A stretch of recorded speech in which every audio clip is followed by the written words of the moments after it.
15일일 목요일 리딩 지저스 마태복음 20장부터 22장까지의 말씀입니다. 20장 하나님 나라는 아침 일찍 자기 포도원에서 일할 일꾼들을 고용하러 나간 재산 관리인 같다. 일꾼들은 일당 5만 원에 합의하고 일하러 갔다. 얼마 후 9시쯤에 관리인은 동네 공터에서 일 없이 어슬렁거리고 있는 다른 사람들을 보았다. 그는 그들에게 자기 포도원에 가서 일하라고 하면서 품삯을 상당히 쳐주겠다고 했다. 그들은 일하러 갔다. 관리인은 정오에도 그리고 3시에도 똑같이 그렇게 했다. 5시에 다시 나가보니 아직도 서성이는 사람들이 있었다. 그가 말했다. 당신들은 왜 하루 종일 하는 일 없이 서성거리고 있어? 그들이 말했다. 아무도 우리를 써주지 않아서 그렇습니다.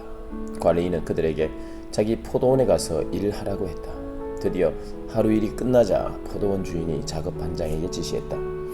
일꾼들을 불러서 품삯을 주어라. 나중에 고용한 사람부터 시작해서 먼저 온 사람까지 그렇게 하여라. 5시에 고용된 사람들이 와서 각각 5만 원씩 받았다. 먼저 고용된 사람들이 그것을 보고는 자기들은 훨씬 더 받을 줄로 알았다. 그러나 그들도 똑같이 5만 원씩 받았다. 5만 원을 쥐고서 그들은 화가 나서 관리인에게 투덜거렸다. 마지막에 온 일꾼들은 고작 1시간밖에 일하지 않았는데도 하루 종일 땡볕에서 고생한 우리와 똑같이 대우했습니다. 관리인은 모두를 대신해서 말한 그 일꾼에게 대답했다. 친구여, 나는 부당하게 하지 않았어. 우리는 품삯을 5만 원에 합의하지 않았어. 그러니 받아가시오. 나는 맨 나중에 온 사람들에게도 당신들과 똑같이 주기로 정했소. 내 돈으로 내 마음대로 할 수도 없단 말이오. 내가 후하다고 해서 당신들이 인색해지려는 것이오. 여기에 다시 한번 위대한 반전이 있다. 먼저였으나 나중되고 나중이었으나 먼저 될 사람이 많을 것이다.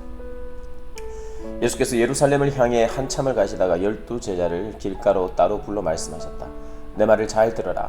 우리는 지금 예루살렘으로 올라가는 길이다. 그곳에 가면 인자는 종교 지도자와 학자들에게 넘겨질 것이다. 그들은 인자에게 사형을 선고할 것이다. 그리고 인자를 로마 사람들에게 넘겨주어 조롱하고 고문하고 십자가에 못 박을 것이다. 그러나 사흘째 되는 날에 인자는 다시 살아날 것이다. 그때 세베대 아들들의 어머니가 두 아들과 함께 와서 예수 앞에 무릎을 꿇고 청했다. 무엇을 원하느냐? 예수께서 물으셨다. 그 여인이 말했다. 제 두 아들에게 주님 나라에서 최고 영광의 자리를 주십시오. 하나는 주님 오른편에 하나는 주님 왼편에 두시겠다고 약속해 주십시오. 예수께서 대답하셨다. 너희가 무엇을 구하는지 모른다. 그러고는 야고보와 요한에게 말씀하셨다. 내가 마시려는 잔을 너희가 마실 수 있겠느냐? 그들이 말했다. 물론입니다. 왜 못 마시겠습니까? 예수께서 말씀하셨다. 생각해보니 너희는 과연 내 잔을 마실 것이다. 그러나 영광의 자리를 주는 것은 내 소관이 아니다. 내 아버지께서 하시는 일이다. 다른 10제자가 이 대화를 듣고는 분통을 터뜨렸다. 두 형제에게 아주 정나미가 떨어졌다. 예수께서 그들을 불러 놓고 바로잡아 주셨다. 하나님을 모르는 통치자들이 얼마나 위세를 부리며 작은 권력에 얼마나 빨리 취하는지 너희는 보았다. 너희는 그래서는 안 된다. 누구든지 크고자 하면 섬기는 사람이 되어야 한다. 너희 가운데 누구든지 첫째가 되고자 하면 먼저 종이 되어야 한다.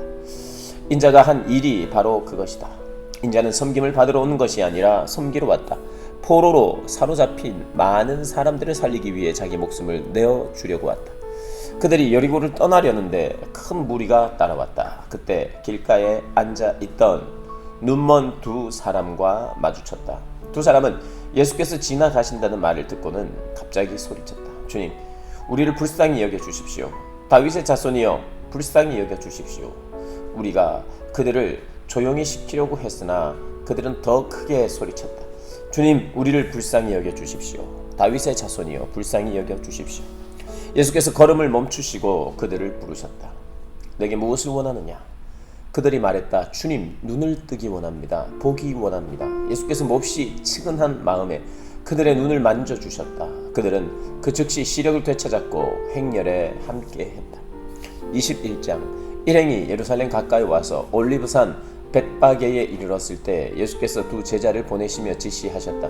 맞은편 마을로 가거라. 거기에 나귀가 매여 있고 새끼도 함께 있을 것이다. 줄을 풀어서 내게로 끌고 오너라. 왜 그러냐고 누가 묻거든 주님께서 필요로 하십니다 하여라. 그러면 보내줄 것이다. 이것은 일찍이 예언자가 다음과 같이 그려낸 이야기의 전말이다. 시온의 딸에게 말하여라. 보아라, 너의 왕이 오시는데 의연하게 준비된 모습으로 나귀를 타셨으니 어린 나귀 곧 짐 나르는 짐승의 새끼다. 제자들이 가서 예수께서 시키신 대로 했다. 그들이 나귀와 나귀 새끼를 끌어와서 그 위에 자기 옷을 펼치자 예수께서 올라타셨다. 무리 가운데 있던 대부분의 사람들이 길 위에 자기 옷을 펼쳐놓고 그분을 왕으로 맞이했다. 다른 사람들은 나뭇가지를 꺾어다가 길에다 깔며 그분을 환영했다. 무리가 앞서가고 뒤따르면서 일제히 소리쳤다. 다윗의 자손께 호산나, 복되다, 하나님의 이름으로 오늘 오시는 이여 하늘 가장 높은 곳에서 호산나. 예수께서 예루살렘에 들어가시자 도시 전체가 동요했다. 사람들이 들떠서 물었다. 무슨 일이요? 이 사람이 누굽니까? 행렬의 무리가 대답했다. 갈릴리 나사렛에서 나신 예언자 예수님이십니다. 예수께서 곧바로 성전으로 가셔서 상점을 차려놓고 사고 파는 사람들을 모두 쫓아내셨다. 고리 대금업자들의 가판대와 비둘기 상인들의 진열대도 뒤엎으셨다. 예수께서 다음 말씀을 인용하셨다. 내 집은 기도하는 집이라고 일컬어졌다. 그런데 너희는 그곳을 도둑의 소굴로 만들어버렸다. 그제야 눈먼 사람과 다리를 저는 사람들이 들어설 자리가 생겼다. 그들이 예수께 오니 예수께서 그들을 고쳐주셨다. 종교 지도자들은 예수께서 하시는 엄청난 일들을 보고 또 성전에서 내달리며 다윗의 자손께 호산나 하고 외치는 아이들의 소리를 듣고는 발끈하여 예수께 따졌다. 이 아이들이 뭐라고 말하는지 듣고 있어. 예수께서 말씀하셨다. 물론 듣고 있다. 너희는 내가 아이들의 입에서 나오는 말로 찬양의 집을 꾸미겠다고 하신 말씀을 읽어보지 못하였느냐. 예수께서 진저리를 내쉬며 돌아서서 그 도성을 떠나셨다. 베다니로 가셔서 그곳에서 밤을 지내셨다. 이튿날 아침 일찍 다시 그 도성으로 가시는데 예수께서 배가 고프셨다. 예수께서 길가에 있는 무화과 나무 한 그루를 보시고 무화과로 아침 끼니를 때울까 하여 가까이 다가가셨다. 나무 옆에 가서 보니 무화과 잎사귀밖에 없었다. 예수께서 이제부터 이 나무에 영원히 무화과가 열리지 않을 것이다 하고 말씀하셨다. 그 즉시 무화과 나무가 마른 막대기처럼 말라버렸다. 이것을 본 제자들이 눈을 비비며 말했다. 우리가 본 것이 정말인가? 방금 전까지도 잎이 무성한 나무였는데 금세 마른 막대기가 되다니. 예수께서 차분히 말씀하셨다. 그렇다. 너희가 이 천국의 삶을 품고 하나님을 의심하지 않으면 너희도 내가 무화과 나무에 한 것처럼 작은 일들을 행하고 또한 큰 장애물까지 극복하게 될 것이다. 예컨대 너희가 이 산더러 가서 호수에 뛰어들어라 하고 말하면 산이 뛰어들 것이다. 너희가 믿음으로 기도하고 하나님을 붙들기만 하면 작은 일에서 큰 일까지 모든 일이 다 그렇게 될 것이다. 이후에 예수께서 다시 성전에서 가르치고 계셨다. 대제사장과 백성의 지도자들이 다가와서 따졌다. 당신의 신임장을 보여주시오. 누구의 고난으로 여기서 가르치는 겁니까? 예수께서 대답하셨다. 먼저 한 가지 묻겠다. 너희가 내 물음에 답하면 나도 너희 물음에 답하겠다. 요한의 세례에 관한 것인데 그것이 누구에게서 온 고난이냐? 하늘이냐? 사람이냐? 그들은 자기들이 궁지에 몰린 것을 알아차리고는 뒤로 물러나와 모여서 수군거렸다. 하늘이라고 하면 왜 요한을 믿지 않았느냐고 물을 것이고 사람이라고 하면 온 백성이 요한을 예언자로 떠봤더니 우리가 백성 앞에서 몹시 난처해진다. 그들은 이번은 예수께 양보하기로 했다. 우리는 모르고 그들이 대답했다. 예수께서 말씀하셨다. 그렇다면 나도 너희의 물음에 대답하지 않겠다. 이 이야기를 듣고 너희 생각을 말해보아라. 어떤 사람에게 두 아들이 있었다. 그가 큰아들한테 가서 말했다. 얘야, 오늘 포도원에 가서 일하여라. 아들은 싫습니다 하고 대답했다. 그러나 나중에 생각을 고쳐먹고 포도원으로 갔다. 아버지가 작은 아들에게도 똑같이 명했다. 그 아들이 대답은 그럼요, 가고 말고요 해놓고 실제로는 가지 않았다. 두 아들 가운데 아버지가 하라는 대로 한 사람은 누구냐? 그들이 말했다. 큰아들입니다. 예수께서 말씀하셨다. 맞다. 내가 너희에게 말한다. 사기꾼과 매춘부들이 너희보다 먼저 하나님 나라에 들어갈 것이다. 요한이 와서 너희에게 바른 길을 보여주었다. 너희는 그에게 코웃음을 쳤으나 사기꾼과 매춘부들은 그를 믿었다. 그들의 달라진 삶을 보았으면서도 너희는 도무지 그를 믿고 달라질 생각이 없었다. 여기 다른 이야기가 있다. 잘 들어라. 어떤 부자 농부가 포도원을 세웠다. 그는 포도원에 울타리를 치고 포도즙 짜는 틀을 파고 망대를 세운 다음에 소작농들에게 맡기고 먼 길을 떠났다. 포도를 수확할 때가 되자 그는 수익을 거두려고 자기 종들을 보냈다. 소작농들은 종 하나를 잡아다 마구 때렸고 다른 종은 죽였고 또 다른 종을 돌로 쳤으나 그는 겨우 도망쳤다. 주인은 다시 종들을 더 많이 보냈다. 그들도 똑같은 대우를 받았다. 주인은 속수무책이었다. 그는 자기 아들을 보내기로 했다. 저들이 내 아들만큼은 존중하겠지 하고 생각했던 것이다. 그러나 아들이 오는 것을 본 소작농들은 욕심이 가득하여 두 손을 비볐다. 이 자는 상속자다. 그를 죽이고 우리가 재산을 다 차지하자. 그들은 그 아들을 잡아서 밖으로 내쫓고는 죽여버렸다. 자, 포도원 주인이 먼 길에서 돌아오면 이 소작농들에게 어떻게 할 것 같으냐? 그 못된 일당을 죽일 것입니다. 죽어 마땅한 자들입니다. 그들이 대답했다. 그리고 포도원은 제때에 수익을 바칠 만한 소작농들한테 맡길 것입니다. 예수께서 말씀하셨다. 맞다. 너희가 성경을 직접 읽어보면 알 것이다. 석공들이 내버린 돌이 이제 모퉁이 돌이 되었다. 이것은 하나님이 하신 일, 눈을 씻고 보아도 신기할 따름이다. 너희한테도 똑같다.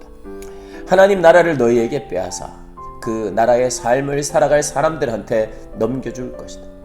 누구든지 이 돌에 걸려 넘어지는 사람은 부서질 것이요 이 돌이 그 사람 위에 떨어지면 그는 완전히 가루가 될 것이다. 종교 지도자들은 이 이야기를 듣고서 그것이 자기들을 두고 한 말임을 알았다. 그들은 예수를 체포해 감옥에 가두고 싶었으나 여론이 두려워 참았다. 대부분의 사람들이 예수를 하나님의 예언자로 알았던 것이다. 22장 예수께서 이야기를 더 들려주시면서 대답하셨다. 하나님 나라는 자기 아들을 위해 결혼잔치를 베푼 어떤 왕과 같다. 왕은 종들을 보내 초대받은 손님들을 모두 부르게 했다. 그런데 손님들이 오려고 하지 않았다. 왕은 다시 종들을 보내며 손님들에게 이렇게 말하라고 지시했다. 식탁에 진수성찬을 차려 놓았으니 오셔서 드시기만 하면 됩니다. 잔치에 오십시오. 그러나 사람들은 무시하고 가버렸다. 한 사람은 밭에 김매러 갔고 또 다른 사람은 가게에 일을 하러 갔다. 딱히 할 일도 없었던 나머지 그 심부름꾼들을 두들겨 패서 죽였다. 왕은 경노하여 군인들을 보내서 그 살인자들을 죽이고 도시를 쓸어버렸다. 그러고 나서 왕이 종들에게 말했다. 결혼잔치는 다 준비되었는데 손님이 없구나. 내가 초대했던 사람들은 자격이 없다. 시내에서 가장 번잡한 거리로 나가 아무나 만나는 대로 잔치에 초대하여라. 종들은 거리로 나가 착한 사람, 못된 사람 할 것 없이 아무나 보이는 대로 사람들을 모아왔다. 드디어 자리가 다 차서 잔치가 시작되었다. 왕이 들어와 장례를 둘러보니 예복을 입지 않은 사람이 눈에 띄었다. 요한이 그에게 말했다. 친구여, 감히 어떻게 그런 모습으로 여기에 들어왔느냐? 그 사람은 아무 말도 못했다. 그러자 왕이 종들에게 명했다. 이 사람을 여기서 당장 끌어내라. 묶어서 지옥으로 보내라. 절대로 다시 오지 못하게 하여라.